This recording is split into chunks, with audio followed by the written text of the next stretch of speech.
Ready શાંતિથી જય શ્રી કૃષ્ણ આવતીકાલ દિવસ એટલે મા વદ તેરસ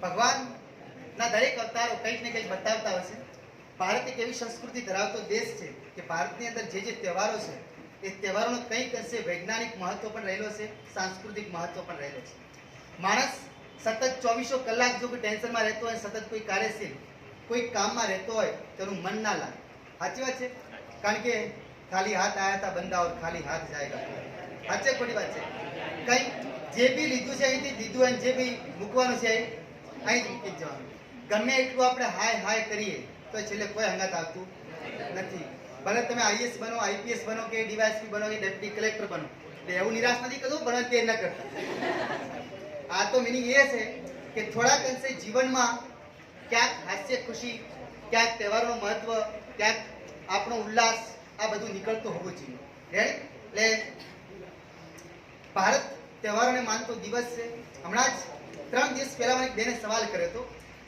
કે ભગવાન રામનો જન્મ નમના દિવસે જ કેમ થયો કેમ દસમ પસંદ ના કરી આઠમ પસંદ ના કરી આ વસ્તુ વિચારજો હાજી વાત ખોટી વાત તો આ ભારતીય સંસ્કૃતિના બે મહાન દેવ એક છે બે રામ અને શ્રી કૃષ્ણ આ બે જ ભગવાન આખા જગતમાં ભલે હિન્દુ હોય મુસ્લિમ હોય શીખ હોય ઈસાઈ હોય આ બે દેવોએ પોતાનો એટલો વર્ચસ્વ જમાડ્યો છે ને કોઈ સીમા નથી આજે બી એક માતા એના ઘેર બાળક જન્મે તો એને મોર પીંછ લગાડી અને કનૈયો બનાવે છે બનાવે નહીં મારે એ માતાને બી એટલો શોખ હોય છે મારો બાળક મોટો થઈને કૃષ્ણની માફક કામ કરે એટલે આ જે વસ્તુ છે તો કે રામ અને કૃષ્ણ આ બંને વચ્ચે ભેદ જો તફાવત લઈએ આ ભગવાન 32 ઘણા શાસ્ત્રો બતા 32 કળાના જાણકાર હતા આ ભગવાન 64 કળા જાણતા 6 ફોર આ 32 ઘણી બુકમાં 16 પણ લખેલું છે કે એમની જોડે વર્ચસ્વ ભગવાન શ્રી રામ સંપૂર્ણ અવતાર ભગવાન કૃષ્ણ છે રેડી બંને વચ્ચેનો ડિફરન્સ એટલો એક દિવસે 12 વાગે જન્મે એક રાતે 12 વાગે છે આ ભગવાન રાત્રે 12 વાગે ને આ દિવસે 12 વાગે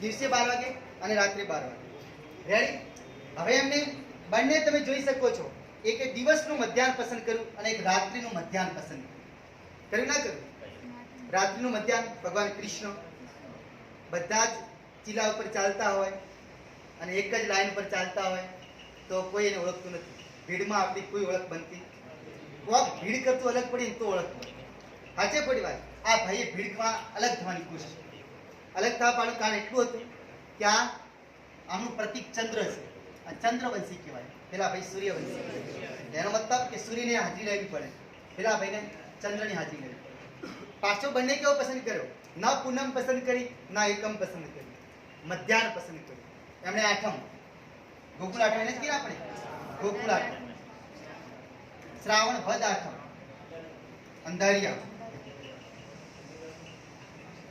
ને એમણે પસંદ કર્યો દિવસ નમ ચૈત્ર સુદ નવ બંને હતા ક્ષત્રિયો જ હતા પણ એક રાજમહેલમાં જન્મે છે અને એક જેલમાં જન્મે છે પોતે જન્મે જેલમાં પણ કામ કરે બધાને મુક્તિ આપતા પડી કે ના પડી ખબર તો આજ તો બધું વિચિત્રતા તેને તો ભગવાન કૃષ્ણ કહેવાય બીજા બધા સીધા ઉપર આ ભગવાન એક જ છે ઓટી માની ઉભા આ નિયમ છે એનો સીધો હિસાબ છે એટલે આ જન્મે છે જેલમાં પેલા ભાઈ જન્મે છે મહેલમાં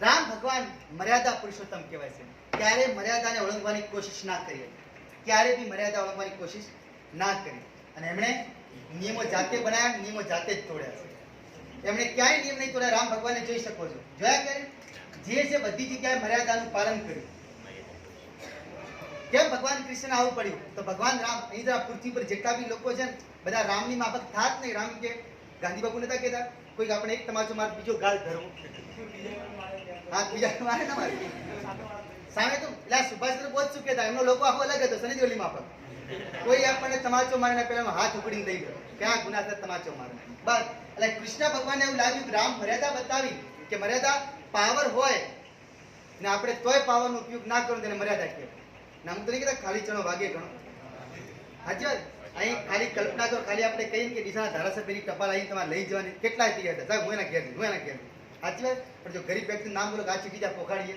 અરે સાહેબ હું તો ત્યાં નીકળતો નહીં, આજ તો જતો નહીં, કાલ વાત સાચી વાત, બોલું કાઢત ને કાઢત. એનો મતલબ આ ભગવાન આ બતાવ્યું છે. આમની સિદ્ધાંત, આનો નીતિ ટીટ ફોર ટેટ, ટીટ ફોર ટેટ, જેવા સાથે તેવા. જે તમારાથી મિત્રતાથી વર્ણન કરે એની સાથે મિત્ર બનો, અને જે તમારાથી દુશ્મનાવટ કરે એની દુશ્મનાવટથી જવાબ આપો. ઈંટનો જવાબ પથ્થરથી આપો. આ ભગવાનનો સિદ્ધાંત છે. કૃષ્ણ રામ એમ કે છે બને એટલા ટોટલ પ્રયત્નો એવા કરો કે જ્યાં આપણે મર્યાદાનું પાલન થાય. અને યુદ્ધ એ છેલ્લો ઉપાય નથી, યુદ્ધ એ કોઈ છેલ્લો ઉપાય નથી.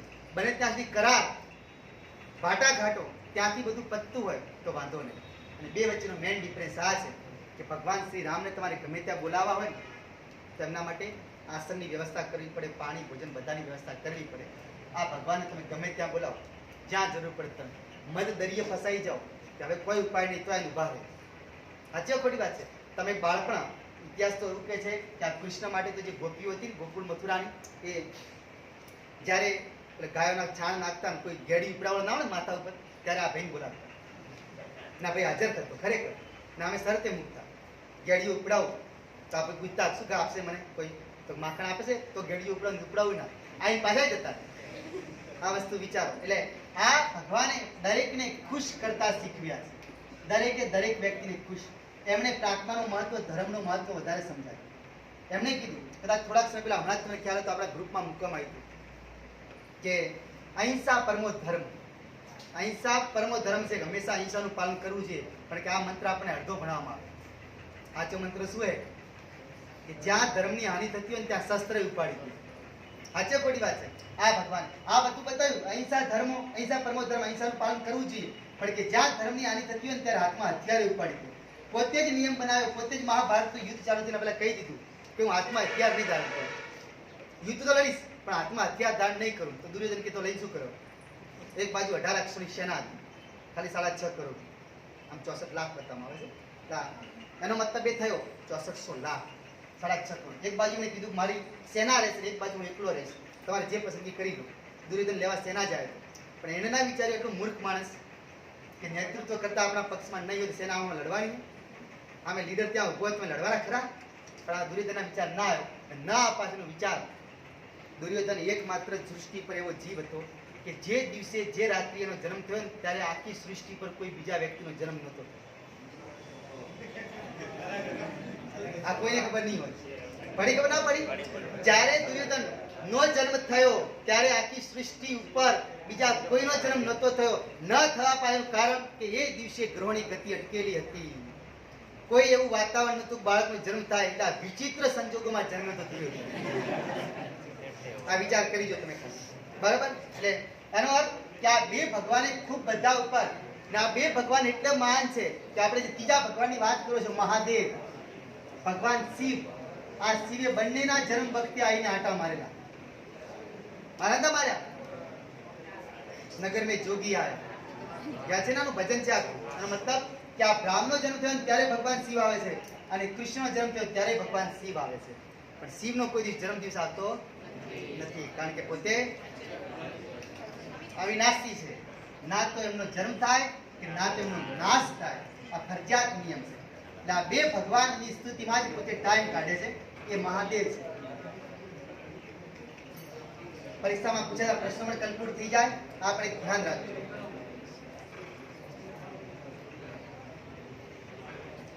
ફરી ભગવદ ગીતાનો એ શ્લોક, ચોથા અધ્યાયનો 7મો અને 8મો શ્લોક. Whenever there is decline of brightness and rise of unrightness, I incarnate myself to protect the virtue and to destroy the weak from edge to edge. ચોથા અધ્યાયનો 7મો અને 8મો.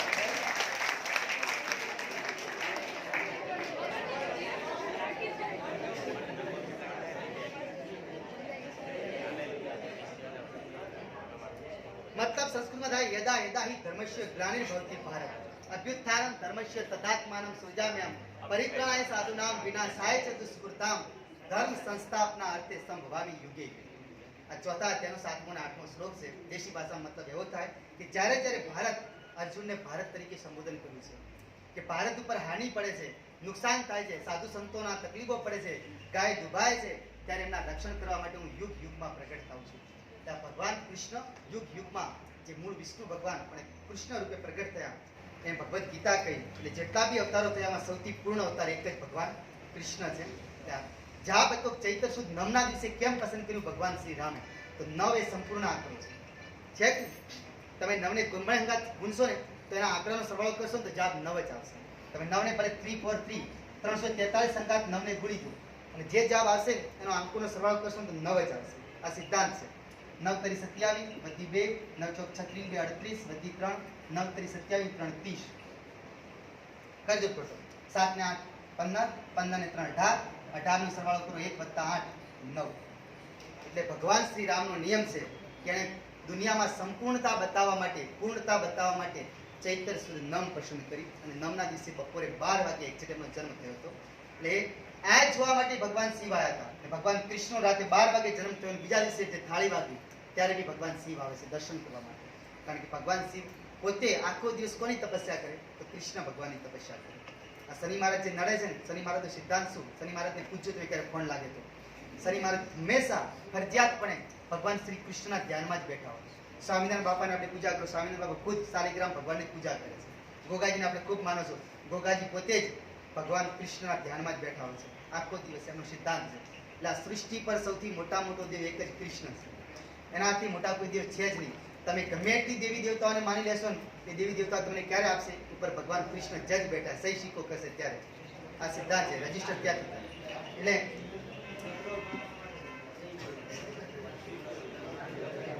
સાતમો આઠમો છે શ્લોક. એટલે આ પૃથ્વી પર હાનિ થાય ત્યારે ભગવાનને આવવું પડે છે, ભગવાનને એવા અવતારો ધારણ કરવા પડે છે. એટલે એક એવો રાક્ષસ જેનું નામ હતું તારકાસુર. તારકાસુર નામનો એક રાક્ષસ હતો. એણે ભગવાનનું ખૂબ તપ કર્યું હતું અને ભગવાન જોડે વરદાન માંગ્યું બ્રહ્માજી જોડે કે મને એવો વરદાન આપો કે મારું નાશ ના થાય, મારું પતન ન થાય. હવે એવું શક્ય જ નહીં. બધા રાક્ષસો જો અજરામણનું વરદાન આપી દે તો પૃથ્વી પર હાહાકાર મચી જાય. એટલે ભગવાન ફરી છૂટ માંગી અંદર વાતો નહીં થોડીક વાર માટે. અને તોય ભગવાન શિવ કરતો તમે આગળ હતો કરી શકો. તો આ તારકાસુર જે છે રાક્ષસ, પરીક્ષામાં પૂછાતો પ્રશ્ન કે ભગવાન શિવના એક પુત્ર હોય છે કાર્તિકેય, કાર્તિકેયને જન્મ કેમ લેવું પડ્યું હતું? તો આ તારકાસુરનો વધ કરવા. આ ધ્યાન રાખજો. એટલે તારકાસુર જે હતા આ રાક્ષસ હતો, એને એવું વરદાન માંગ્યું હતું કે મને કોઈ મારી ના શકે, પણ હવે છૂટ માંગી ત્યારે ભગવાને કીધું બોલ કોઈ એમાં છૂટ જોઈએ. તો ભગવાન શિવ લગ્ન કરે ને એના છોકરો થાય તો કદાચ, કારણ કે એને ખબર હતી ભગવાન શિવ લગ્ન કરવાના નહીં. સંન્યાસી પોતે તપસ્વી બની બેઠા ને એવી કઈ સ્ત્રી હશે જે તૈયાર થાય ભગવાન શિવના જ પરણવા? એવું પણ થાય ને. એટલે પેલો તર્ક બોલી ગયું હા તો મને મંજૂર છે, વધો નહીં. કે શંકર ભગવાન જો છોકરો થાય તો મારા લગ્ન કે બીજા થાય અને પછી મને કોઈ કરી શકે, નહીં તો કોઈ ના કરી શકે. એટલે એનો મતલબ કે તારકાસુરને મારવા માટે એવો એક વરદાન બની ચૂક્યો હતો અને એનો વધ કરવા માટે ભગવાન શિવને લગ્ન કરવા જરૂરી હતા. પણ ભગવાન શિવ તો શમશાનમાં બેઠા બેઠા, શમશાન સૌથી પવિત્રમાં પવિત્ર ભૂમિ છે. કારણ કે આપણે એની સીધી વાત કરી, બધાના સપના તૂટેલા, ખાજા, અધૂરા બધા શમશાનમાં મળે. ઘણા કેટલાય લોકો સપના જોયા પૂરા નતા, શમશાનમાં છોડી જાય ને જાય. એટલે શમશાન જે બેસશો મજા આવશે ક્યારે તમને કેટલા સપના મળશે. બધાના સપના પૂરા ના થાય, ત્યાં સપના મળે બરાબર. તેનો મતલબ ત્યાં શમશાનની અંદર શંકર ભગવાન તપમાં. હવે પોતે તપમાંથી કોઈ ઊંચા આવે તો ને આપણે કીધા ઘણા ટ્રકોમાં લખેલું છે, ટ્રકોવાળા જે પંક્તિઓ લખે ને એ પંક્તિઓ આપણા જીવનમાં ઘણું બધું સાર્થક બનતી હોય છે. એક ટ્રકની બહાર લખેલું હતું નો મેડિટેશન ફોર લવ. ચાલશે.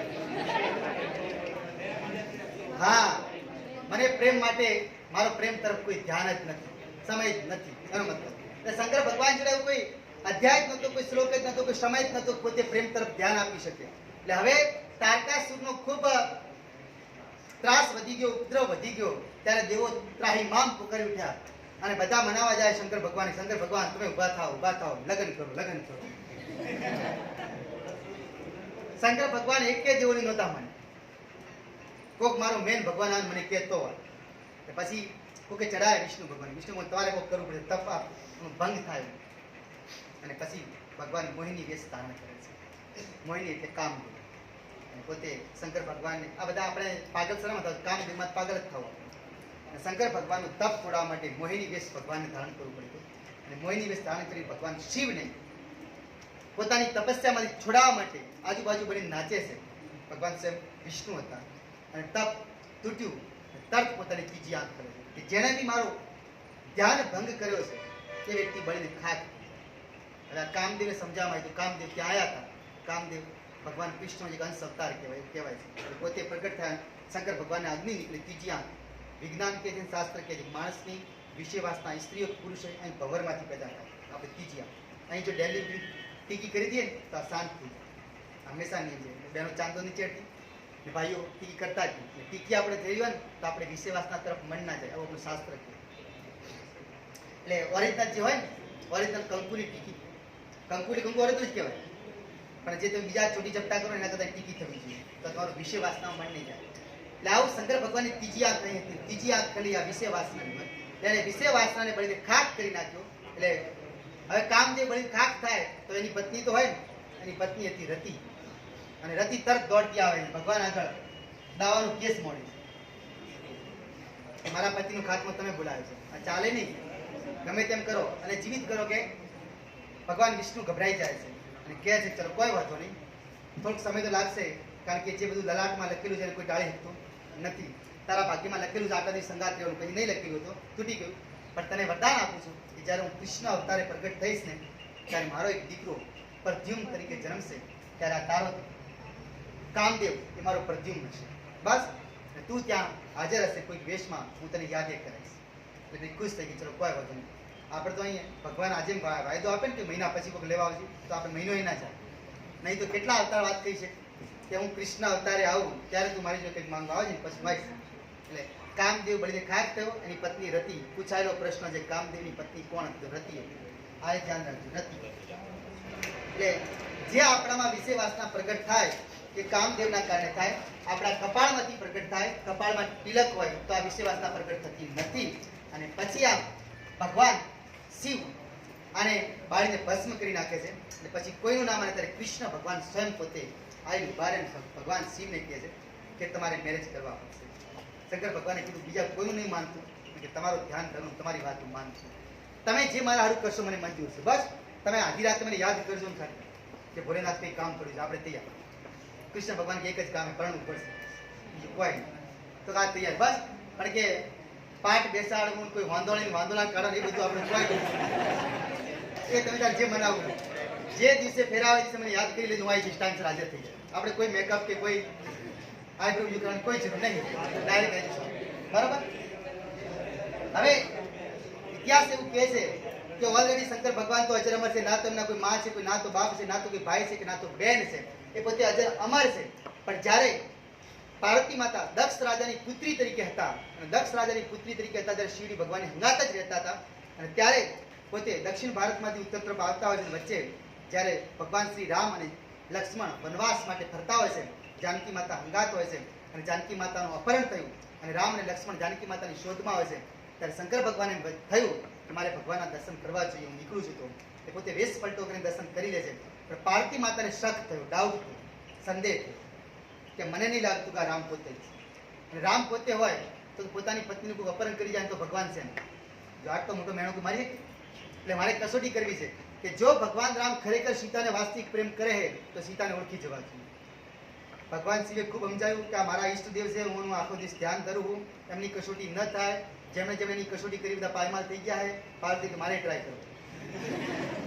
દક્ષ રાજાની પુત્રી, ભગવાન શિવની હંગાત રહેવા વાળી, અને તોય શંકર ભગવાને ખૂબ કીધું. શંકર ભગવાનની વાત ન માની. જ્યારે જ્યારે પત્નીઓ પોતાના પતિની વાત નથી માનતી ત્યારે ત્યારે ડોટ બસ ના માની પાર્વતીએ. પાર્વતી માતાએ સીતા માતાનો વેશ ધારણ કર્યું. એ જ ભગવા વેશ, સાધુ વેશ જે સીતા માતા પહેરીને ફરતા હતા, અને સીતા માતાનું રૂપ ધારણ કરી અને મારે જોવું છે ખરેખર રામ એક જ પત્નીને પ્રેમ કરે છે, એનો પ્રેમ સાચો છે, મારે જોવું છે, કસોટી કરવી છે. શંકર ભગવાને ના પડ્યું. શંકર ભગવાન દૂર જતા રહે છે. પાર્વતી સીતા માતાનું વેશ ધારણ કરી અને રામ જ્યારે બૂમ પાડતા હોય સીતે સીતે સીતે ત્યારે પોતે દોડતા આવે છે. જાણે પાર્વતી માને એમ થયું કે રામ મને પત્ની તરીકે સંબોધન કરશે, અપનાવી લેશે, એવું વિચાર હતો. પણ આ ભગવાન તો ભગવાન જ હોય ને. તરત સીતા માતાનો વેશ ધારણ કરી ને આવતા હતા અને રામ તરત માતા તરીકે સંબોધન કર્યું. માતા તમે એકલા અમારા બાપા ક્યાં? પિતા પાર્વતી માતા કે બધું પ્લાન નિષ્ફળ. શંકર ભગવાને યાદ કરે, મેં કીધું હતું ને ભાઈ તને એમને કોઈ દેવ થોડી હશે, એમને મનમાં થોડી ફરતા હશે, વોક તો હશે ને એમની જોડે. અને પાર્વતી માતા ખૂબ સંકોચાઈ જાય છે. અને પોતે સીતાના વેશમાં, તારે વેશ ચેન્જ કરતો હોય તકલીફ, અને પૂછી જાય રામ કે આ વેશ ચેન્જ કરવા પાડું કારણ. હવે એમ તો કહેવાય ને કસોટી આવી, એવું તો કહેવાય ને. આ વસ્તુ વિચારો, ખૂબ આ દેવોની ગતિ બધી ન્યારી છે. અને પોતે પછી ખૂબ શર્મિંદા થઈ જાય, પછી વાત થાય મારે મોડું થાય, બસ ગાડી જાય, બસ રિટર્ન ભગવાન તો તપસ્યામાં શંકર ભગવાન જોડે. શંકર ભગવાન ચોકડી મારે છે કે જે મારા આરાધ્ય દેવની કસોટી કરે ને એને હું ક્યારેય અપનાવતો નથી. સીતા માતાનો ત્યાગ કરે, પાર્વતી માતાનો ત્યાગ કરે છે. દક્ષ રાજાની પુત્રી તે શું થઈ ગયું, ત્યાગ કરી નાખ્યો. પોતે ખૂબ રડે છે. કેટલાય વર્ષોની તપસ્યા કરી અને પાર્વતી માતા દેવોને રીઝવે છે. દેવોને કહે છે મારો ભોલેનાથ મારો પતિ તરીકે મને મળવો છે. ભોલેનાથની મિટિંગમાં બોલાય, સામ સામે બેસાડે, શું કરવું છે. શંકર ભગવાન કે આ ભગવાન અશક્ય, હવે તો ત્યાગ થઈ ચૂક્યો, ત્યાગ પતી ગયું, ફિનિશ થઈ ગયું. નેક્સ્ટ ભાવમાં આ હિમાલયને ત્યાં જન્મશે ત્યારે મારા લગ્નની થશે, એના પહેલા કોઈ લગ્ન નહીં. પાર્વતીમાં કે આટલો તપ કરવો પડશે મારે, તો આટલા વર્ષનો આપણો વિયોગ. દક્ષ રાજાની પુત્રીને ત્યાગ કરી નાખ્યો શંકર ભગવાન, પોતે પાછા સંસારમાં. ઓમ નમઃ શિવાય. શંકર ભગવાન ત્યાં જતા રહ્યા. અને આ તારકાસુરનો જ્યારે પ્રભાવ હતો ત્યારે તારકાસુરનો વધ કરવા માટે પાર્વતીને જો પુત્ર થાય, આપણે શાસ્ત્રની અંદર ગણપતિ દાદાનો ઉલ્લેખ 12 ગણપતિ દાદા, જે ભગવાન શિવના જ્યારે લગ્ન થતા હતા ને ત્યારે જે ગણપતિ દાદાની પૂજા કરવામાં આવી હતી એ વેદોના ગણપતિ હતા. આ પોતાના પુત્ર નહીં, ગણપતિ દાદા તો ઓલરેડી 5 દેવોમાં પહેલેથી સક્ષમ છે. એ ગણેશ ભગવાનની પૂજા થતી. એટલે શંકર ભગવાન ત્યાં, દક્ષ રાજાની પુત્રીનું અવસાન, બીજો જન્મ થયો હિમાલયને ત્યાં. હિમાલયની પત્નીનું નામ મેનાદેવી. હિમાલય જે આપણો પર્વત છે એ વ્યક્તિ તરીકે આપણે પોતે એટલા અડગ હતા, આજે બી નહીં કહેતા કે અડગ મનના મુસાફરને હિમાલય પર નડતો નથી. એટલે હિમાલયને અડગ ગણવામાં આવે છે. એટલે એમનો કોઈ તપ થયો અને એમના ઘરે દીકરીનો જન્મ થયો. દીકરીનો જન્મ થયો, મોટી થઈ, રૂપાળી હતી, સમજણી થઈ. નારદજી આવે છે નારાયણ નારાયણ કરતા અને કહી દે છે કે આ દીકરી જે છે એના ભાગમાં ખૂબ ઊંચા ભાગ લખ્યા, પણ એની સામે તપ માંગે છે. જો આ દીકરી હિમાલય પર બેસીને તપ કરે તો એના ભાવિ પતિ તરીકે ભગવાન શિવ મળશે. એટલે શંકર ભગવાનને મેનાદેવી ના ઓળખે, તકલીફ એને લખ્યું કે ઉત્તમ પતિ મળશે. એની માતાને કહ્યું મારી દીકરી તપ કરે તો કોઈ વાંધો નહીં, કરવા દો. દીકરીએ 1000 વર્ષ તપ કર્યું. મેનાની દીકરીએ, આ દીકરી ઉમિયા છે, આપણે ઉમિયા માતા કહો છો, પાર્વતી કહો છો. 1000 વર્ષનો તપ થયો અને હવે તપ થતું જાય, પૂરું થતું જાય ત્યારે દેવોને તરત સંકેત આપવા પડે. શંકર ભગવાનને સંકેત આપેલા કે તમારે લગ્ન કરવા પડશે. આ જ વિષ્ણુ ભગવાનની મોહિની અવતાર ધારણ કરી, કામદેવનું રૂપ ધારણ કરી શંકર ભગવાનનું તપ તોડાવી શંકર ભગવાનને તૈયાર કર્યા લગ્ન માટે. એમને કહી તું હું ડાયરેક્ટ જોનમાં આવીશ, તમે તૈયાર રાખજો. હા, મેં મેનાદેવીની પત્રિકા પહોંચાડી દીધી કે તમારી દીકરીના લગ્ન નક્કી છે, તમે કરી દેજો. શંકર ભગવાને ન તો હિમાલય જોયેલા કે ન તો મેનાદેવીએ જોયેલા, ખાલી નારદજીએ કોન્ટેક્ટ કરાયો. સમજી લગ્નની સગાઈ બધું લગ્ન નારદજીએ નક્કી કરાયું, કારણ કે નારદજી બ્રહ્માજીના અંશ પુત્ર કહેવાય છે, એવું કહેવાય છે. એટલે મૂળ શંકર ભગવાન વાત થઈ, દેવો બધા આવ્યા અને કીધું ભાઈ પાટે બેસાડો વરલાડાને પીઠી બીજી કશો કહી. એકે દેવનું નામ માને બિલકુલ ના, કે પીઠી બીડી આ બધું શું છે, ખાલી ટૂંક સમયનું રૂપ છે. આપણે કોઈ નહીં કરશું ને આપણે કોઈ નહીં તો પાઠ થાય, નહીં તો વાંધોળી, નહીં ખેલવા પૂરવા. આપણે ડાયરેક્ટ જોઈન લઈને નીકળશું, સામે જ જમશું, આપણે કોઈ જમવાની જરૂર કેવા લગ્ન ખાલી વિચાર. દેવોએ રોજ એમ પૂછે શંકર ભગવાન ન ચાલે, અમારા દેવલોકમાં કેટલા વર્ષો વીતી ગયા, લગ્ન કોઈના થયા નહીં, અમે તો ક્યાંની રાજ બેઠા ડીજે ઉપર નાચવું છે, તમે આવું કરો ખાલી ન ચાલે. અને તોય શંકર ભગવાન કોઈ વસ્તુ તૈયાર નહીં. દેવોને ખૂબ દુઃખ થયું, તો એમને કીધું કે આપણે ડાયરેક્ટ જોઈન લઈને નીકળશું. તો પેલા એ કહી દીધું અમે ડાયરેક્ટ મોઢા જે અમે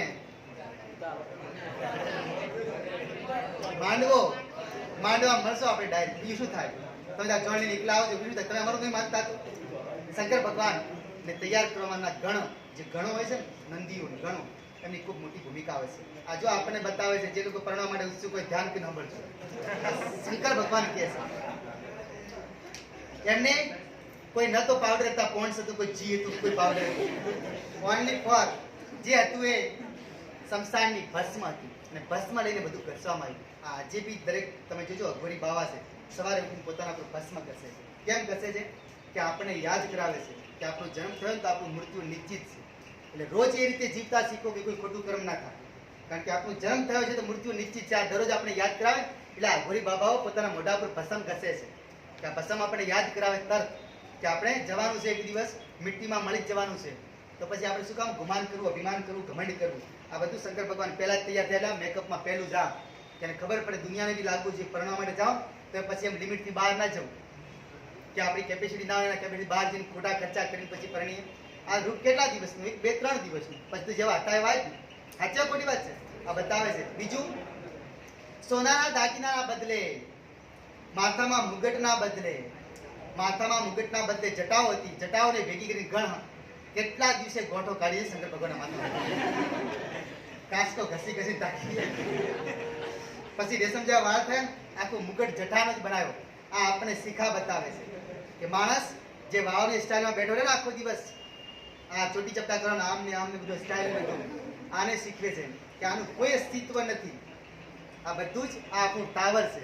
બહેનો જે પોતાના ચોટલાની જે કાતર લગાવે છે, કેચુથી કાપે છે, કાપવાથી વધી જાય. શાસ્ત્ર ના પાડે છે કે બેનને કોઈ દિવસ વાળ કાપવા જ ના, કારણ કે આપણું શિખર છે, ચોટી છે, આ આપણું ટાવર છે. ડાયરેક્ટ ભગવાનથી, પરમાત્માથી કોન્ટેક્ટ કરાવે છે.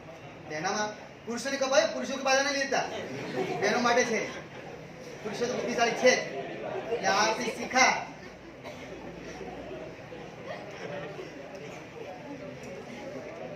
હાથમાં કાંડા ઉપર પટ્ટા બેટની જગ્યાએ બધી જગ્યાએ નાગદેવને ગોઠવામાં. હાથમાં બાજુબંધ જે બધા હોય ને આપણે પેટ ને ઘડિયાળ ને એના જગ્યાએ તો નાગદેવ ગોઠવ્યા, બધા પેક કર્યા પટ્ટાની જગ્યાએ.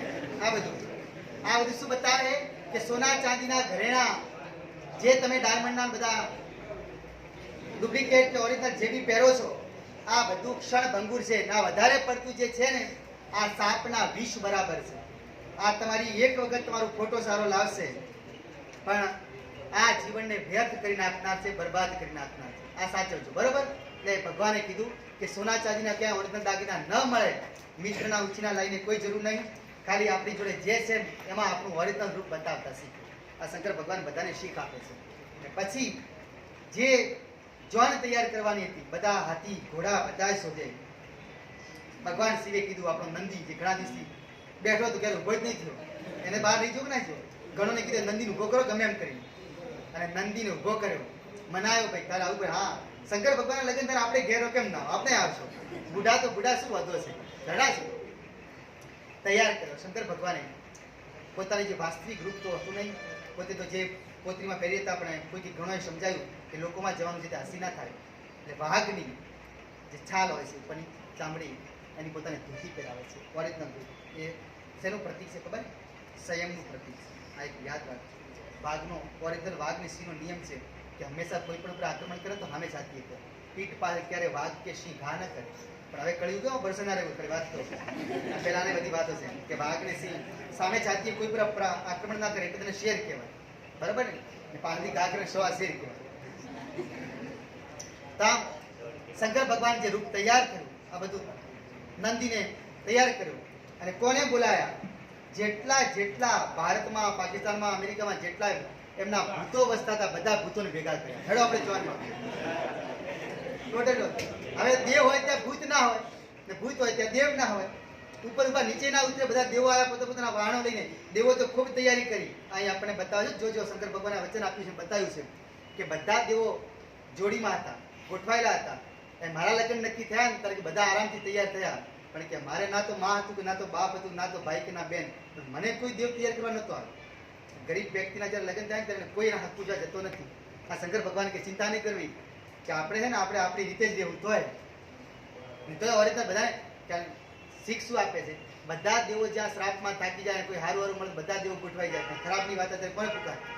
વિષ પીવું તો શંકર ભગવાન આ જ્ઞાન આ બધું આ બતાવે છે. શંકર ભગવાન બતાવે કે જ્યાં જરૂર પડે ને ત્યાં તો નાનો માણસ જ કામ આવે, મોટા માણસો કામ નથી આવતા.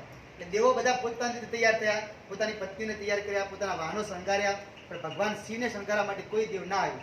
એટલે ઘણોય બધા શંકર ભગવાને તૈયાર કર્યા, જે આપણા પોતાના જે મૂળ છે, મૂળ મિત્રો છે, જેની વચ્ચે આપણે રહો છો, એ જ આપણે છેલ્લે કામ આવવાના.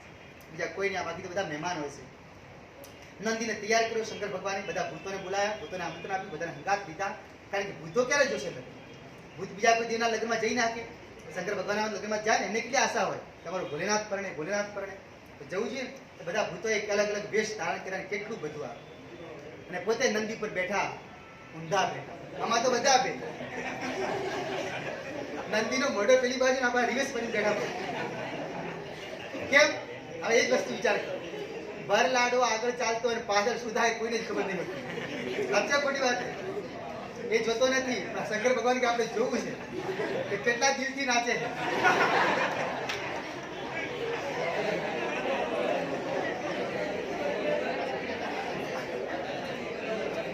અને આમ એમને તો ફટાકડાની જરૂર જ ના હોય, કારણ કે ભૂતોના અવાજ જ ફટાકડા જેવા હોય. આખી જોન તૈયાર છે કે હિમાલય સુધી પહોંચી ગઈ. વચ્ચે કેટલા ઉતારા બીજા આવ્યા. શંકર ભગવાન એમને પોતાનું ભોજનની વ્યવસ્થા કરી. બધાને કોઈને ભૂખ્યા નહીં તારા. શંકર ભગવાન પોતાને જે જોઈતું હતું ભોજન કરાવી દીધું, જેને જે પ્રમાણે જોઈતું હતું. ને આવી જોન ત્યાં પહોંચી. અમે શું આશા રાખી માંડવા બક્ષવા. અને આપણે ત્યાં નિયમ છે કે છોકરો જ્યારે જોન લઈને પહોંચે ને તોરણ મોઢે, ત્યારે છોકરીની બેન પડી હોય ને તરત પેલા ભાગી હોય દોડી જોવા કે આપણો જીજુ કેવો વેગનાજી. અને પછી તરત સમાચાર આપવા જાય કે તે પસંદ કર્યો, ખરેખર પસંદ કરેલું પાત્ર પાણી વગરનું નથી. અજય પડે કેમ કે તે મસ્ત પાત્ર પસંદ કર્યો છે. બસ આ બેનપણીઓ બધી જોવા માટે, પાર્વતી માતાની બેનપણીઓ જોવા, શંકર ભગવાનનો જે વેશ જોયો, ભૂતોની નાચતા જોયા. અમુક તો બેનપણીઓ બેભાન થઈ પડી ત્યાં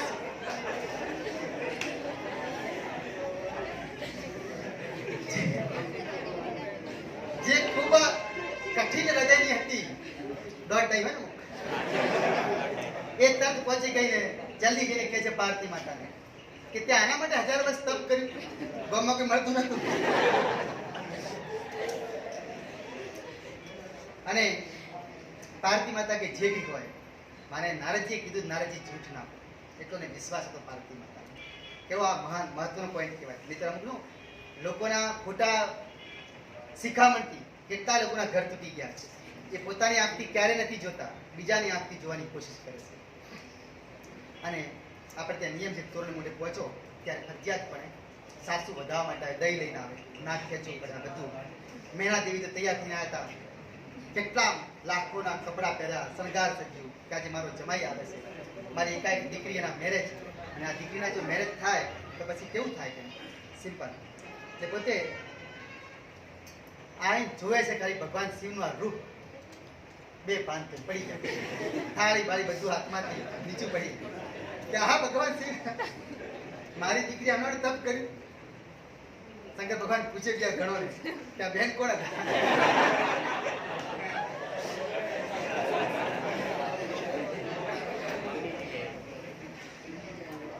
જેટલા બી ભૂતો હતા હિમાલયમાં કહેવાય છે કે આખું નગર જોવા ફરવા લાગ્યા. ત્યાં તો કેટલા ધોમ ધડાકા ભૂતો હતા. અહીં તો શંકર ભગવાન ખાલી ઘણ દેવું જ ઉભા રહ્યા, બીજા ઉભા ના રહ્યા. ના ભૂતોની આખી ફોજ જોઈ. પાર્વતી માતા બેભાન, 2-3 માણસો પાર્વતી માતાને ઉપાડીને ઘરમાં લઈ ગયા. મેના દેવી એમને ઉપાડીને લઈ ગયા. અને પછી ખબર પડી હિમાલયમાં મારી દીકરીના લગ્ન એમની હંગાત, આવા વ્યક્તિ હંગાત પોતે ના પાડે, રિશ્તો તોડવાની કોશિશ ના થાય. પાર્વતી માને ખબર પડી, પાર્વતી માં તરત બહાર આવે છે, જોવે છે શંકર ભગવાન. પછી બધા દેવો ભેગા આવ્યા. શંકર ભગવાનને કે થોડું સારું રૂપ લો, ના તમારા જે સાથીદારો મિત્રો છે થોડા દૂર કરો, નહીં કુંવારા પાસે જવું પડશે, બીજું કઈ નહીં થાય, તમારી નામની બંદની હસી થાય. ખરેખર શંકર ભગવાન પછી જે જોવા જેવું ખરેખર રિયલમાં, જે પછી પોતે મોહિની રૂપ ધારણ કર્યું શંકર ભગવાને, અને પોતે મૂળ મુદ્રામાં આવ્યા. આવત નહીં પાર્વતીમાંના ઈશારા થયા. પાર્વતીમાં પોતે ખુદ દોડી ના આવે ને ત્યાં મજા નથી. હવે પુરુષ કોઈના તાબે ના આવે છેલ્લે એ મોટા મોટા જજ છે, બીજું કઈ ના થાય. પાર્વતી માને કહેવાથી દેવોની સ્તુતિ. ભગવાન શિવ પોતાના મૂળ રૂપમાં આવ્યા. થોડી વાર પછી મેનાદીને ભાન આવ્યું. પછી કોઈ જગાડ્યા, હવે બહાર ચાલો વધાવો તો વધો નહીં.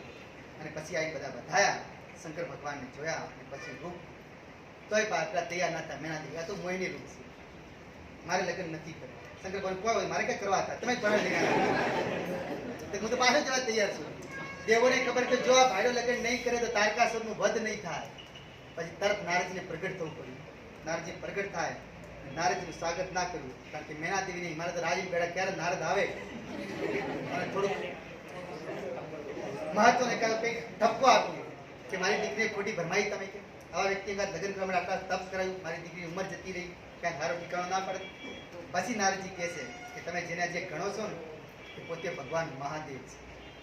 તમે મહાદેવને ઓળખતા નથી કે ભગવાન શિવ આ તો, તમે જેમ કહો છો કે મારી આ દીકરી દીકરી દીકરી, આ તમારી દીકરી નહીં, આ તો અખિલ બ્રહ્માંડની માલિકની છે. આ સ્વયં શક્તિ છે. અરે તમારા ઘેર ખાલી દીકરીથી જન્મી છે, તોય તમે એનું ઘમંડ કરો છો કે મારી દીકરી, તમે ખુદ એના દીકરા છો. આટલું બધું કીધું પછી આવી ભ્રમણ ચડી. સાચી વાત હશે તો કે હવે આ વસ્તુ છોડો ને શાંતિથી લગ્ન કરાવો. તો કે પેલા તારકાસુરનો વધ થશે. આ તો દક્ષ રાજાની પુત્રી હતી પહેલા, પછી શંકર ભગવાને ત્યાગ કર્યો. ફરી પાછા શંકર ભગવાન પરણવાના છે. હાથ તો હાથ બગડી પ્રીત હોય, તમારે ખોટું ગુમાનમાં રહેવું નહીં. તમે લગ્ન નહીં કરાવો તો પાર્ટી લગ્ન એમની અંગત કરવાના છે. એના કરતાં ભાનમાં હારીને લગ્ન કરાય તો ઠીક છે, બીજું કંઈ નહીં થાય. તો એરેન્જ મેરેજ થાય, એરેન્જ મેરેજ થાય ને, નહીતર પછી વાત થાય. અને આમ શંકર ભગવાને ચોરી ચડતા પહેલા પાર્થિમાનો જે હાથ પકડ્યો, ને આપણે ખાલી એટલી જ કલ્પના કરો છો કે 4 ફેરા ફરવડે. 4 ફેરામાં કઈ નહીં. શાસ્ત્ર પ્રમાણે 4 ફેરા અગ્નિ સાપેક્ષે ફરવામાં આવે છે. 4 ફેરા શેનું પ્રતીક છે? શેનું પ્રતીક છે?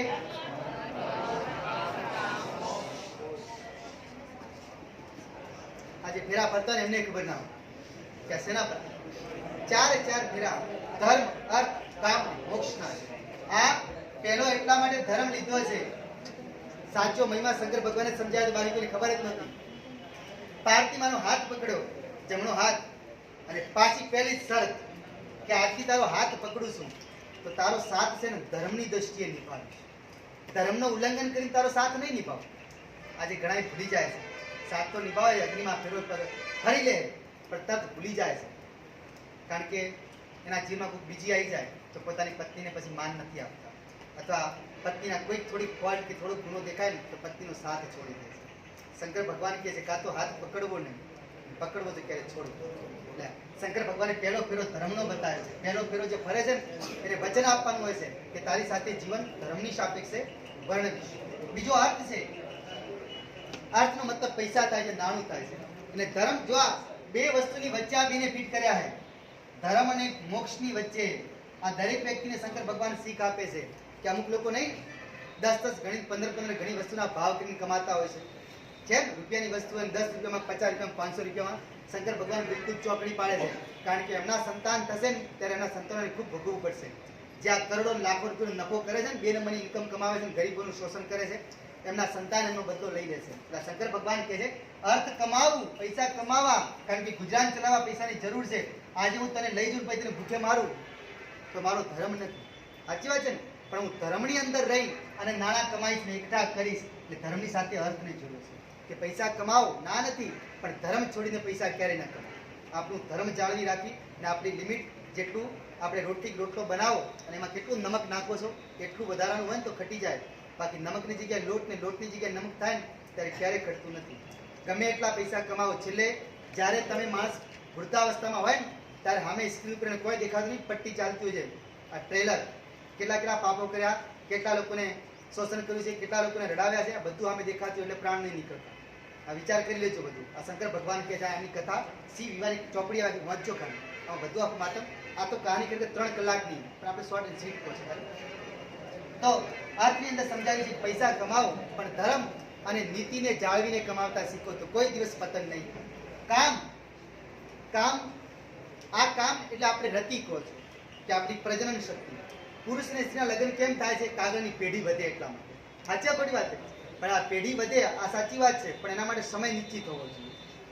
ભાઈ તમે અત્યારે જે પિક્ચરની હિરોઈનો જે કપડાં ઉતારીને ફરે, એમને ખરેખર બાકી શાસ્ત્ર શું કહે છે કે સ્ત્રી છે ને, સ્ત્રી મોટી થાય ને સ્ત્રીના મોટી થયા પછી એના અંગ ઉપર અધિકાર એના પતિનો છે. સમજણી થાય ને ત્યારે કદાચ એની માતા એના અંગો જોયા હોય, બાકી મોટી થયા પછી એના પતિ જ જોઈ શકે. પણ આજે ખાલી પૈસા કમાવા હતું તમે ખાલી જુઓ સની લિયોન, વિચાર કરી લો. એવા ખાલી ઉદાહરણ આપો છે કે નહીં? અહીં સુરતમાં એક ઉદ્યોગપતિના ત્યાં પાર્ટીમાં આવી હતી અને બિલકુલ તમે એના ખાલી વસ્ત્રો જુઓ, એ ઉદ્યોગપતિ 18 લાખ રૂપિયા આપે હતા પાર્ટીના કરે. એટલે એવું પૈસા માટે કે શરીર વેચી દેવાનું? એટલે આ શાસ્ત્ર કહે છે કામ રતિ ભોગવવી જરૂરી છે, પણ એમાંય ધર્મનું પાલન થયું. મર્યાદાનું ઉલ્લંઘન કરીને ક્યારે રતિ ના ભોગવવી, નહીં તો તમારું પતન થઈ જશે. અને મોક્ષ પત્નીને વચન આપે છે, જો બધું કહે છે કે ધર્મથી તારો સાથ નિભાયો છે તો કે આ 4 વસ્તુમાં તારો સાથ છે. પૈસા કમાઈશ તો તારો ભાગ છે, તું અર્ધાંગની છે, રતિમાં તારો ભાગ છે. પણ કદાચ હું એવા કર્મ કરું મને મુક્તિ મળતી હશે તો હું એકલો મુક્તિ મેળવી તો શું કરીશ? તારે પાર છોડીને નહીં જાઉં. મોક્ષ મળશે ને ભગવાન પૂછશે ને તો પહેલા તારો હંગાત કે મને મુક્તિ મળતી હશે તારો બી મોક્ષ કરાય છે. અને જો ભગવાન કહે છે પેલાનો નહીં અધિકાર મોક્ષનો તો હું નરકમાં જવા તૈયાર છું. પણ જઈશ તો હંગાત પડી ન ખબર, નહીં તો આમ તો અહીં હાથ છોડી દે કે તું તારા રસ્તે મારા રસ્તે. આ 4 ફેરા ભરો ત્યારે વિચારી લેજો, 4 ફેરા આ ધર્મના આ ફેરા, ધર્મ અર્થ કામ અને મોક્ષ, એના આધારે આપણું જીવન ચાલે. હવે વાત રહી શંકર ભગવાનની મહાવત તેરસ, તો ભગવાન શિવના મહાવત તેરસના દિવસે લગ્ન થયા હતા, એટલે શિવરાત્રી, કારણ કે આપણે ત્યાં લગ્ન રાતે થતા. હવે આપણે દિવસે કરી નાખ્યા, બાકી લગ્ન ખરેખર દિવસે થાય જ ના. રાજસ્થાનમાં હજી સંસ્કૃતિ એક દિવસે ફેરા ફેરવામાં નથી આવતા, રાતે જ ફેરા ફેરવા પડે. સૂર્યની હાજરી ના હોય, ચંદ્રની હાજરી હોવી જોઈએ. બીજું અહીં ખાસ વસ્તુ એ શીખવાડી છે શંકર ભગવાને, ક્યાં શંકર ભગવાને પાર્વતી મહારાજ લગ્ન કર્યા, લાઈ નાખ્યા, બીજું બધું જ કર્યું ટોટલ. પણ પેલા ભાઈનું શું થયું? કામદેવ. તો કામદેવ જે રતિ જે હતા, તેવો ઇતિહાસ કહે છે કે આ કામદેવ ના પત્નીના ખૂબ રુદનના કારણે ભગવાન કૃષ્ણે જ્યારે અવતાર ધારણ કર્યો, ત્યારે ભગવાન કૃષ્ણની સૌથી 8 પટરાણીઓ, તેમાં સૌથી પ્રિય રાણી રૂકમણી હતી. રૂકમણી નો ભાઈ રૂકમી, એનો મોટો ભાઈ હોય છે. આ વિદર્ભ જે આપણો અરુણાચલ પ્રદેશ છે, અરુણાચલ પ્રદેશના રાજાની કુંવરી હોય છે. રૂકમણી તો ખબર જ હોય છે, કારણ કે જે વ્યક્તિ જન્મ લે ત્યારે પોતાની આત્મામાં તો બધું ખબર હોય મારો ઠીકાણો ક્યાં પડવાનું છે. આ જગતમાં સૌથી પહેલો પ્રેમ પત્ર લખનાર રૂકમણી, કારણ કે રૂકમણીના લગ્ન નક્કી થયા હતા શિશુપાલ જોડે. શિશુપાલ એટલે એકદમ ક્રૂર વ્યક્તિ હતો.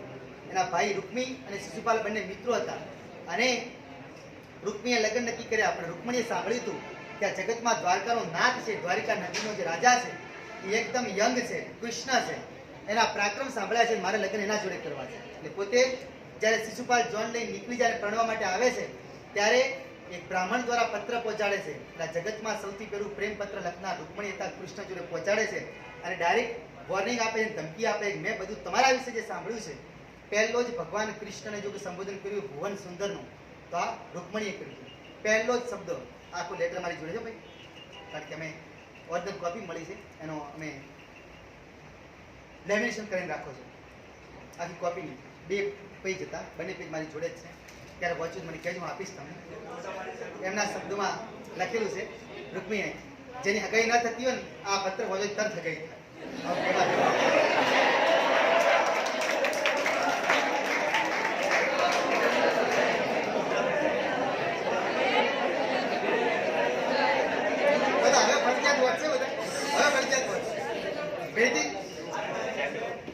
ટિકિટ રાખી બરોબર. તો બસ આ છેલ્લી છે, બસ પતી ગયું. રૂકમણીએ જે પત્ર લખ્યો, અને રૂકમણીએ કૃષ્ણ ભગવાનને ચેલેન્જ આપી, ભુવન સુંદરમ, કે આખા ભુવનમાં, ભુવન એટલે 3 લોક, 3 લોકમાં તમારાથી કોઈ સુંદર નથી. મેં તમારા વિશે જે સાંભળ્યું છે, તમારા રૂપના જે ગુણગાન સાંભળ્યા છે, તમારા પરાક્રમો સાંભળ્યા છે, કે તમે નાની અવસ્થાએ 7 દિવસ પોતાની ટચલી આંગળી ઉપર ગોવર્ધન પર્વતને ઉપાડ્યો હતો, અને ખાલી ઉંમર તમારી 3 દિવસની હતી, તમે પૂતનાનો વધ કર્યો હતો. આ બધું જ સાચું હોય ખાલી, તો હું એક રાજાની કુંવરી છું, અને મારે જ્યાં નથી પરણવું ત્યાં મને પરણાવવામાં આવે છે.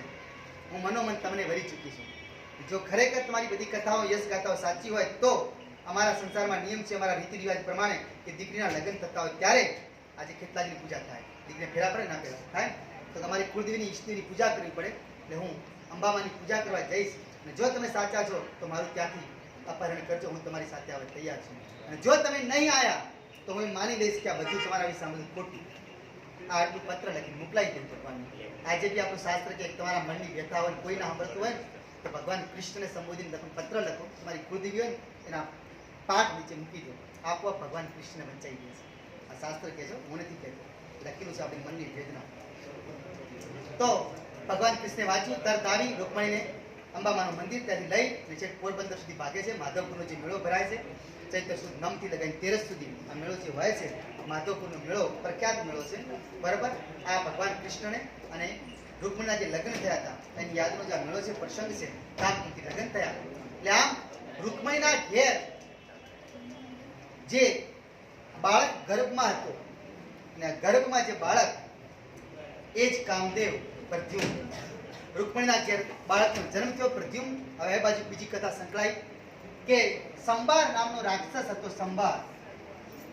સંભાર આ રાક્ષસે ભગવાનની ખૂબ સ્તુતિ કરી. ભગવાન એને વરદાન આપ્યું, તારું મૃત્યુ નહીં થાય. મૃત્યુ તારું ક્યારે થાય? તો ભગવાન કૃષ્ણના ઘેર પ્રદ્યુમ્નનો જન્મ થશે ને પ્રદ્યુમ્ન તને મારી શકશે, બીજો કોઈ મારી નહીં શકે. એટલે હવે આ બધા જો આ વેદોને પૂરા કરવા માટે અવતારે ધારણ કરાવવા પડે. રૂકમણીનું અપહરણ ના થયું તો પ્રદ્યુમ્ન ક્યાં થાય? ના થાય. એટલે આ પ્રદ્યુમ્નનો જન્મ થયો અને એને સંબરને ખબર પડી. સંબર ખૂબ યોગ વિદ્યા જાણતો હતો કે મને મારનારનો જન્મ થઈ ચૂક્યો છે. એટલે 10 દિવસમાં ખબર પડી, નક્કી કર્યું કોના ત્યાં, તો કે પ્રદ્યુમ્ન કૃષ્ણને ત્યાં જન્મ્યો છે. પોતે મેલી વિદ્યા પ્રયોગ કરી અને સંબર આ પ્રદ્યુમ્નનું અપહરણ કરાવે છે. પ્રદ્યુમ્નને ઉપાડી બાળક 10 દિવસનું જ ખાલી બાળક અને લઈ દરિયામાં ફેંકી દે છે. એક બાજુ રૂકમણીનો એટલો બધો આગ્રહ, કૃષ્ણ બધું જાણતા હતા. કૃષ્ણનો નિયમ હોય કે આ બધું આપણે જ કરવાનું હોય, પણ પહેલા કરો મજા નહીં આવે. એ પોતે રૂકમણીને આશ્વાસન આપે કોઈ વાંધો નહીં થાય, વિધાતાએ આપ્યું છે ને લઈ લીધું, એમાં શું વાંધો હોય. આપણે રૂકમણીને જો સમજાતું જ નહીં કે આ ભગવાન છે, આ એમ કે વિધાતાએ આપ્યું લઈ લીધું ને એમ આ આટલું બધું રડે છે કરે છે તો ભગવાનને મન ઉપર નહીં. કારણ કે ભગવાનને બધાના વચનો પૂરા કરવા પડે ને, જે ભક્તોને આપ્યા હોય. જેવો એ સંબરે પ્રદ્યુમ્નને દરિયામાં ફેંકી દીધો, દરિયામાં એક માછલીને વરદાન મળ્યું કે મારે સંબરના ત્યાં કપાવવાનું છે, બીજી જ્યાં કપાવવાનું નથી. એટલે આ પ્રદ્યુમ્ન આ માછલીના મોઢામાં તે માછીમાર આવ્યો, માછલીઓને જાળમાં બાંધી, એમાં સૌથી મોટી માછલી આ હતી. આ લઈ સંબરના રસોડામાં જ્યાં સંબરની રસોઈ બનતી ત્યાં પહોંચાડવામાં આવી. સંબરના રસોઈયાએ જોયું કે બધી માછલીઓમાં માછલી અલગ પડે, તેને પોતાના રસોડાની અંદર એક માયાવતી નામની બેન હતી જે રસોડામાં સાફ સફાઈનું કામ કરતી. એટલે એને ભેટમાં આપી દીધી, આ માછલી તારી. તાને વિચાર થયો માયાવતીની કે આ માછલી હું કાપી દઉં ને એમાં શું છે મારે જોવું છે. તો ખરેખર એને માછલી કાપી, તેમાંથી નાનો બાળક નીકળ્યું. બાળક એટલે આ વિચાર કરે કે આ છે માછલી, માછલીના પેટમાં ગર્ભમાં માછલી જેવું છે બાળક. એટલે પોતે વિચાર કરતી માયાવતીને બાળક ગમી ગયું, કારણ કે કામદેવ પોતે ગમી ના જાય. એટલે તરત ત્યાં ભવિષ્યવાણી થઈ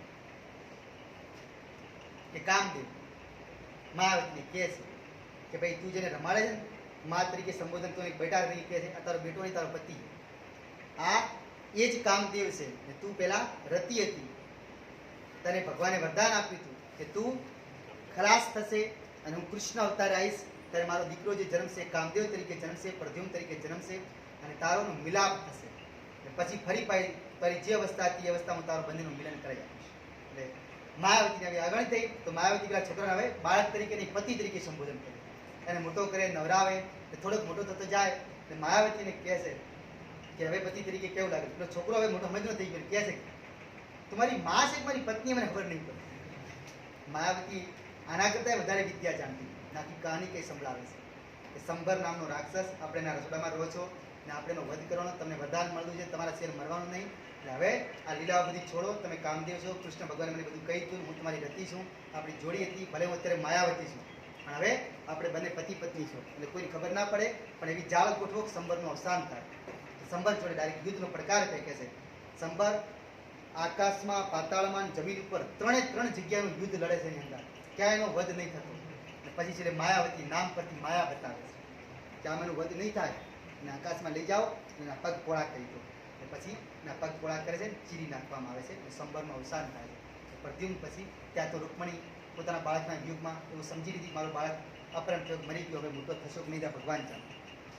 વર્ષો વીતી ગયા, 18-20 વર્ષ પછી આ માયાવતી અને આ બે પ્રદ્યુમ્ન દ્વારકા નગરી તરફ પ્રસ્થાન કરે. ભગવાન કૃષ્ણ જેવો જ સેમ ટુ સેમ લાગે. બંને ત્યાં જઈને દ્વારકા નગરીમાં ચાલતા જતા હોય છે. માયાવતીનું રૂપ જુઓ તો રતિ એટલે કેટલું જોરદાર રૂપ હોય ને, પછી તો એ વેશભૂષામાં આવી ગઈ. એટલે બધા જ જુએ કે કૃષ્ણ આ જ છે, તો આ રૂકમણી નહીં લાગતી, કારણ કે થોડુંક ફેર પડે. આ માયાવતી જાડી છે, રૂકમણી જાડી નહીં, તો ક્યાં થાય શું? એટલે બધા વિચાર કરે, હું તો બેભાન થઈ ગયા કે સેમ કૃષ્ણ, દો કૃષ્ણ, બે કૃષ્ણ, આવું થાય ના. એટલે પછી પોતે ચોખવટ પાડે છે કે હું કૃષ્ણ નહીં, કૃષ્ણનો પુત્ર છું. એટલે ગામવાળાને ખુશી થઈ. તરત રૂકમણી માતાને સમાચાર આપે તમારો દીકરો પાછો આવી ગયો, તમારો દીકરો પાછો આવી ગયો. અને રૂકમણી માતા તરત દોડી સામે આવે છે, પ્રદ્યુમ્નને ગળે લગાવે છે. મારો દીકરો કેટલા વર્ષ ચલો ગદ કોની એકલો જ ના આવ્યો, જોડીમાં લગ્ન કરીને આવ્યો ને, એટલે પછી કેટલી ડબલ ખુશી થાય ને થાય. પછી આખી દ્વારિકામાં ખૂબ ધામધૂમથી બેન્ડ બાજા વગાડવામાં આવ્યા, બંનેનું સ્વાગત થયું. અને ટૂંકી વાત એ, ભગવાન શિવનો જન્મ દિવસ નથી, પણ ઇતિહાસ એવું કહે છે કે મહાવદ તેરસના દિવસે ભગવાન શિવ જે રુદ્ર અવતાર જે કહેવાય છે, શિવલિંગ તરીકે પ્રગટ થયા. શિવલિંગ તરીકે પહેલા પ્રગટ થયા મધ્યપ્રદેશના ઉજ્જૈનમાં મહાકાલ. પહેલું શિવલિંગ આપણે સોમનાથમાં છે, પહેલું જ્યોતિર્લિંગ. 12 જ્યોતિર્લિંગ છે, ભગવાન શિવના 12 અવતારો છે. આ જ્યોતિર્લિંગ રૂપે પ્રગટ થયા પૂજાયા ત્યારે તો મહાવદ તેરસના દિવસે. એટલે આપણે બર્થડે કોઈ ચાલે ના નથી, પણ વાસ્તવમાં મહાવદ તેરસના દિવસના લગ્ન થયા હતા. ભાંગ પીવા પાછળનું કારણ કે આપણે ત્યાં નિયમ છે કે અત્યારે ઘણા લોકો પીન નાખતા હોય છે. પહેલા નિયમ એવો હતો કે સોમરસ પીવામાં આવતો. સોમરસ એટલે આપણે નશો રહે. ને પછી જે સારા ઘરના વ્યક્તિઓ છે એમના ઘરે શરબત હોય. શરબત એટલે થોડું ગરમી તો નાખતા હોય ને, પાણી પ્યાસ લાગે ને તો મીઠું કોઈ શરબત પાવો તો ખુશ થઈ જાવ ને પાછી તમને ઉર્જા ચડે. એ શરબત પાવામાં આવતું, પણ ત્યારે આવા શરબતની બીજા આતાની શેકરીને ખાંડને આવતી નહોતી. ત્યારે ભોંગ આવતી. ભોંગ વનસ્પતિ હતી અને આ ભોંગ પાવામાં આવતી એટલે માણસને વધારે નચો ચડી ગયો અને બધા પીવાવાળા ભૂતો જ હતા. હું આજે પીએ બધા ભૂતો જ છે, બરાબર ને? આ ભૂતો પીને નાચતા એટલે ભોંગ પીવાનું આ કારણ છે. ભગવાન શિવને એના મિત્રો પિતા ભગવાન શિવને બી અર્પણ કરતા, તમે પીઓ, આ તો તમારે લાગે છે, બરાબર. અને છેલ્લી કહાની આ દક્ષ રાજાના ઘેર જ્યારે દીકરી તરીકે હતા અને શિવ ભગવાન પાર્વતી માતાને કહેતા પતિનું કયું પત્નીએ માનવું જોઈએ, પણ દક્ષ રાજાને શંકર ભગવાને જે ટક્કર થયેલી એના કારણે દક્ષ રાજાએ એક મોટો યજ્ઞ કર્યો અને દક્ષ રાજાએ યજ્ઞમાં શંકર ભગવાનને આમંત્રણ નહોતું આપ્યું, પાર્વતી માતાને આમંત્રણ નહોતું આપ્યું. અને ઉપરથી દેવોના વાહન જતા હોય છે. શંકર ભગવાન પાર્વતી માતા પર્વત ઉપર બેઠા હોય છે એટલે આ બધા પૂછે શંકર ભગવાન કે બધા વાહનો જાય છે ક્યાં આટલા સજી કરી? તો કે તારા પિતાના ઘેર હવન છે, યજ્ઞ રાખ્યો મોટો અને બધા દેવોને આમંત્રણ આપ્યું છે પણ આપણને આપ્યું નથી એટલે આપણે ન જવું જોઈએ. શું ભલે કરતા શું હતું આવે? પાર્વતી માતા કે ના, બાપના ઘેર તો દીકરીએ બોલાયા વગેરે જવું છે. શંકર ભગવાન ના પાડે કુંવારી હોય ત્યાં સુધી જવાય, પરણી ગયા પછી ન જવાય, કારણ કે ઓથોરિટી અમારી આવે, પતિના હાથમાં હોય, ભાઈ ના હોય. પાર્વતી માતા ન માને, ના તમે આવો કે ના આવો, ભલે હું તો જઈશ, હું તો જઈશ. આ જીદ કરી પાર્વતી માતા. શંકર ભગવાન કોઈ તમારી મરજી જેતા હો વાંધો નહીં. આગળ કસોટી કરી દીધી રામ ભગવાન વખતે, હવે વળી કરી બરાબર. પાર્વતી માતા દક્ષ રાજાના યજ્ઞમાં હાજરી આપે છે. ત્યાં બધી ખુરશીઓ, ચેર ને સ્ટેજ ગોઠવેલા હોય છે. બધાના નામ લખેલા છે. ઓનરેબલ ભગવાન શ્રી રામ, ઓનરેબલ ભગવાન શ્રી કૃષ્ણ, ઓનરેબલ બ્રહ્માજી, ઓનરેબલ વિષ્ણુ. શંકર ભગવાનનું ક્યાંય નામ લિસ્ટમાં ના જોયું. પાર્વતી માને ખૂબ રિસ્ક છે કે મેન જમાઈ તો મારા પતિ ને આપણે કોઈ પત્રિકા છપાવો તો જમાઈનું નામ લખવું પડે. સાચે ખોટી વાત? આ તો આટલો મોટો યજ્ઞ કરીને તોય જમાઈનું ક્યાંય નામ નહીં. પાર્વતી માને ખૂબ ક્રોધ ચડ્યો. હવનની જે વેદી ચાલતી હતી હવનમાં કૂદી પડે છે અને પોતે સળગી જાય છે. આ વાતની ખબર તરત નારાયણજી નારાયણ નારાયણ નારાયણ કરતા શંકર ભગવાનજી ગણો દ્વારા માહિતી આવી. શંકર ભગવાન તરત કહી દે છે મેં ના પાડી દીધી. જે પત્ની પતિને પૂછ્યા વગર પગલું ભરે ને એનું પતન જ થાય. આ શંકર ભગવાન મારે ઘડી કહેતા ના જ થયું, પતન થયું તોય પછી પોતાને, કારણ કે તોય પત્ની તો પત્ની હે ને, બીજું શું થાય? નથી દર્દ વહી જાગે. ડાયરેક્ટ ત્યાંથી ક્રોધિત થઈ અને પોતે ઉપડીને ત્યાં આવે છે. ઉપડીને ત્યાં આવ્યા અને પાર્વતીમાનું જે શરીર સળગતું હોય છે અંદરથી કાઢે છે, પોતાના ખભા ઉપર લઈ અને ત્યાં શિવ તાંડવ રચે છે. આ શિવ તાંડવની રચના ત્યારે થઈ. દક્ષ રાજાને ત્યાં યજ્ઞ હતો. એ સમય પોતે એટલા ક્રોધિત થઈ જાય છે કે હવે આખી પૃથ્વીનો વિનાશ કરી દઈશ. આખી પૃથ્વીનો વિનાશ કરવા માટે પોતે પોતાના ખભા ઉપર પાર્વતીને લઈ ને આમ તેમ બસ ગાંડારી માફક ફરવા લાગે, ચક્રવાળે કે આખી પૃથ્વીનો નાશ કરી, આખી પૃથ્વીનો એ જ શબ્દ બોલતા હોય. ભગવાન વિષ્ણુને વિચાર કરે કે પેલા ભાઈડો ભણવાય તૈયાર નથી, હવે કેટલું બધો પ્રેમ ખબર નહીં પડી, આ મરી ગઈ તો એટલે પછી મૃદો વ્યક્તિ ગમે એટલો આપણો વાલો હોય, પ્રિય હોય ને તો એનો અગ્નિ સંસ્કાર કરવો છે. પછી એને દાટી દેવું પડે, કાં તો બાળી દેવું પડે. શંકર ભગવાન માનવા તૈયાર નતા, પૂરી તાકાત નહીં એમની જોડે જઈએ કે પછી ભગવાન વિષ્ણુ સુદર્શન ચક્ર છોડે છે અને ચક્ર છોડવા પાર્વતી માતાના જે ટુકડા થયા 51 ટુકડા થયા હતા. 51 ટુકડા થયા, જ્યાં જ્યાં પડ્યા પૃથ્વી ઉપર 51 શક્તિ પીઠ બની. એમાં સૌથી પહેલું બલુચિસ્તાન હિંગળાજ માતાનું મંદિર, આ જગતની પહેલી શક્તિપીઠ છે. પહેલો ટુકડો ત્યાં પડ્યો પાર્વતી માતાનો, ત્યાં હિંગળાજ માતાનું જે મંદિર સ્થાન જ બન્યું. પછી અંબાજી, પછી આપણે પાવાગઢ, બહુચરાજી, એમ કેટલાય બધા 51 શક્તિપીઠ પૃથ્વી ઉપર છે. આ પાર્વતી માતાની રચનાના કારણે બન્યા છે. બરાબર. હવે જે સ્થાપના થઈ, શંકર ભગવાને નટરાજ નૃત્ય, શિવ તાંડવની રચના કરી તો સામે પાર્વતી માતાએ લાસ્ય નૃત્ય લાવ્યું. ધ્યાન રાખજો, લાસ્ય નૃત્યની સ્થાપના કરનાર પાર્વતી માતા હે લાસ્ય, પણ એનો વિકાસ કરનાર ઉષા છે. ઉષા કોણ? ટોકા હરણવાળી. આ યાદ રાખજો, પરીક્ષામાં પ્રશ્ન પૂછાય. થોડીક વાર વિનંતી, ધોળામ ધૂળના નખાવતા. એટલે લાસ્ય નૃત્ય પરીક્ષામાં પૂછાયેલો પ્રશ્ન છે. લાસ્ય નૃત્યની સ્થાપના કરનાર પાર્વતી માતા પણ એને લોકોમાં પ્રચલિત કરનાર ઉષા. ઉષા એટલે કોણ? તો ભગવાન કૃષ્ણના પૌત્ર હોય છે અનિરુદ્ધ. અનિરુદ્ધ અને જે વામન અવતાર ભગવાન ધારણ કર્યું ત્યારે બલિરાજા હતા. બલિરાજાનો પુત્ર હોય છે બાણાસુર. બાણાસુરની દીકરી એટલે ઉષા. ઉષાનો હરણ કરે છે અનિરુદ્ધ, કૃષ્ણ ભગવાનનો પૌત્ર. અનિરુદ્ધ જે ઉષા અંગાત પરણે છે એ ઉષા આ લાસ્ય નૃત્યને પ્રખ્યાત કરે છે અને એમાંથી રાસ ગરબાનો ઉલ્લેખ થાય. લાસ્યમાંથી રાસ આવે. છેલ્લી વસ્તુ આટલી, શંકર ભગવાનની સ્તુતિ કરવાથી કાલે કેમ ઉપવાસ કરવો પડે અને કેમ નખરો રહેવું પડે, કંદમૂળ ખાવું પડે, કેમ ભોજન નહીં લેવાતું, એની પાછળનું રહસ્ય. શંકર ભગવાન હંમેશા જંગલોમાં જ રહ્યા છે. એમને ક્યારેય એવો સહારો નહીં લીધો હું અનાજ ખાઉં. એમને ક્યારે બી આશ નહીં રાખી પાર્વતી માતા મને રોટલી કરી ખવડાવે કે ઢોકળી કરી ખવડાવે. એ ક્યારે આશા વ્યક્ત નહીં કરી. એ પોતે હંમેશા શંકર ભગવાન કૃષ્ણ ભગવાનના ભજનમાં લીન હોય છે અને પોતે જંગલોમાં રહેતા, કંદમૂળ ખાતા અને પોતે કંદમૂળ ખાતા એટલે એમને કંદમૂળ, જંગલોનો ફૂલ થાય ધતુરો, ભગવાનને સૌથી વધારે પ્રિય ધતુરો છે કે તમારું કોઈ ફૂલ ના હોય તો ધતુરાથી એમની પૂજા કરો, ભગવાન શિવ ખૂબ ખુશ થાય છે. અને કંદમૂળ, હવે આ બટાકા અને સક્રિયાની સિઝન છે, સક્રિયા પણ આવે, બટાકા પણ આવે, આ ભગવાનને ખૂબ ચડે છે. એટલે બહેનો જે ઉપવાસ કરે છે, બીજા દિવસેનો ઉપવાસ ખુલે છે, ઊંધાયેલો જેને આપણે કહીએ તો ઊંધાયેલો બનાવવામાં આવે, શંકર ભગવાનને ચડે, બીજા દિવસે અનાજ થાય. ભગવાન શિવને પોતાના માથામાં જટા છે એટલે કોઈ દિવસ શ્રીફળ ચડતું નથી, તોય ઘણા શ્રીફળ ચડાવે છે. ભગવાન શિવનો જે મંદિરો શિવલિંગ એની આજુબાજુ કોઈ દિવસ પરિક્રમા પૂરી થતી નથી, કારણ કે એમને 4 ફેરા નહોતા ફર્યા, એટલા માટે 4 ફેરામાંથી અધૂરા હતા. એનો મતલબ કે જ્યાંથી જે પોતાને નવરામાં આવેલી નાળી હોય છે, નંદીનો મોઢો હોય, ત્યાંથી પાછું રિટર્ન ફરવું પડે. શંકર ભગવાનના મંદિર આજુબાજુ ક્યારેક 4 ફેરા ન ફરવા, નહીંતર આપણા 4 ફેરામાં તકલીફ પડે છે. બરાબર. શંકર ભગવાનને શિવલિંગમાં દૂધ ચડાવવામાં આવે છે, પોતાને શ્રીફળ કોઈ દિવસ ચડતું નથી, તો એ ઘણા શ્રીફળ લઈને જાય. એટલે શંકર ભગવાનના મંદિરે જેટલા શ્રીફળવાળા બેઠા હોય એને ધન્યવાદ આપવા, કારણ કે પોતાને જઠા હતી, જઠાવાળી કોઈ વસ્તુ એમને ચડતી નથી. બરાબર. સૌથી પ્રિય એમને સાકર છે. શંકર ભગવાને સાકર ચડાવી કો. અને તોય કોઈ વ્યક્તિ એમ કે મારા જીવનમાં મૂંઝવણો ઘણી બધી આવે છે, મૂંઝવણો, એ મૂંઝવણનો કોઈ સમાધાન નથી મળતો, નિરાશાવાદમાં જીવન જીવું છું, તો કાલનો દિવસ અતિ ઉત્તમ, શિવરાતના દિવસે નજીકમાં ક્યાંય શિવલિંગ હોય તો દૂધ દેશી ગાયનું મળે તો અતિ ઉત્તમ, દૂધ ના મળે દેશી ગાયનું, જે આપણે દૂધ મળે એ શક્ય હોય તો દૂધમાં થોડી ખાંડ નાખીને કરી શકાય, ના હોય તો કોઈ વધો નહીં. તો ખાલી એકલું દૂધ લઈ ભગવાન શિવનો ઓમ નમઃ શિવાય, ઓમ નમઃ શિવાય 11 વખત મંત્ર જાપ કરી શંકર ભગવાનના શિવલિંગ પર ચઢાવવામાં આવે તો આપણી મનની વ્યથા દૂર થાય છે, એવું શંકર ભગવાને કીધું છે. શંકર ભગવાન કોઈને કોઈ દિવસ વરદાન આપતા નથી. પોતાની ભક્તિ જેને કરે છે એનો ડાયરેક્ટ ભગતનો હાથ લઈને ભગવાનને પકડાવે છે. પોતે ક્યારેય કોઈને કંઈ આપતા નથી, કારણ કે પોતે એમ કે હું ખુદ ભગવાનની પ્રસ્તુતિ કરું તો હું શું આપી શકું. પોતે ક્યારેય મોટા બનતા નથી. એટલે ભોલેનાથ છે. બીજું, નરસિંહ મહેતાએ ભાવનગરના ગોપનાથ મહાદેવની સ્તુતિ કરી હતી અને ગોપનાથ મહાદેવ પસંદ થયા હતા. એટલે ભગવાને શ્રી ભગવાને કીધું હું તમને કંઈ ના આપી શકું, આપવા વાળો દાતાર તમારો મારો ઉપર બેઠો છે, એની મુલાકાત કરી શકું. એટલે આપણે જેટલા બી ભણો છો એમનો એક અવતાર શંકર ભગવાનનો હનુમાનજી કહેવાય. જેટલા બી ભણો છો એમના ગુરુ હનુમાનજી છે, અને જેટલા ભણીને પૂરા થઈ ગયા છે, સંસારી જીવન જીવે છે, દરેકના ગુરુ શંકર ભગવાન છે. એટલે જ્યારે ભણતરમાંથી મન ઉઠી જાય ત્યારે શંકર ભગવાનના ચરણ પકડવા. શંકર ભગવાન તમને મુક્તિ તરફ દોરી જશે, કારણ કે એમને 4થો ફેરો મોક્ષનો છે. એ પોતે મુક્તિ નહીં આપે, પણ ભગવાન વિષ્ણુ જોડે કોન્ટેક્ટ કરી આપશે કે આ માણસ મારો છે, આ મારી ચિઠ્ઠી લઈને આવે ને એટલે મોક્ષ આપી દેજો. આ સીધો હિસાબ છે. રેડી? તો મહાશિવરાત્રિના વિશેનો જે દિલથી પોતે કોઈ પણ પ્રકારના દબાણમાં આવ્યા સિવાય શંકર ભગવાનનું જે ગુણગાન સાંભળે છે શિવરાત કે શિવરાતના આગળના દિવસે, તો શંકર ભગવાન એની દરેક મનોકામના પૂરી કરે છે. કે તમારી મનોકામના પૂરી કરે, મારી મનોકામના પૂરી કરે.